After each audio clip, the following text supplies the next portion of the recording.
आऊज़ु बिल्लाहि मिनश्शैतानिर्रजीम बिस्मिल्लाहिर्रहमानिर्रहीम। अस्सलामु अलैकुम दोस्तों, हाथ पर ये हिस्सा कलाई कहलाता है और इसके ऊपर ये लकीरें कलाई के कंगन कहलाते हैं। कदीम पामिस्ट जो हैं कलाई के कंगन को बड़ी अहमियत देते थे, मगर जो जदीद पामिस्ट हैं जैसे एम ए मलिक साहब हैं वो इन कंगन्स को इतनी ज़्यादा अहमियत नहीं देते।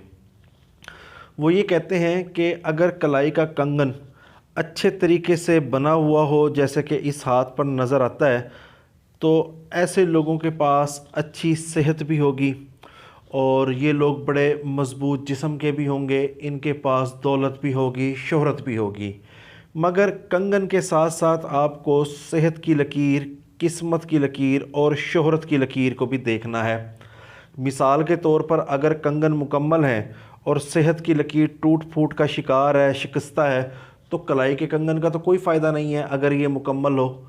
इन दोनों लकीरों को देखकर और कलाई के कंगन को पढ़कर ही पेशन गोई की जाती है, इसी वजह से इसकी इतनी ज़्यादा अहमियत नहीं है।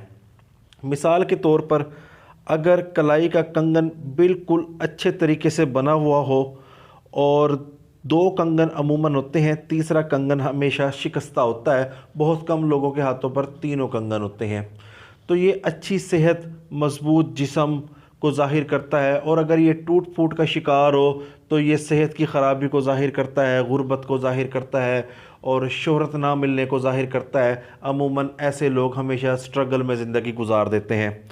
और अगर यही कंगन महराब की शक्ल बनाकर इस तरह कलाई के अंदर शामिल हो जाए तो ये एक बुरी अलामत तस्वुर की जाती है।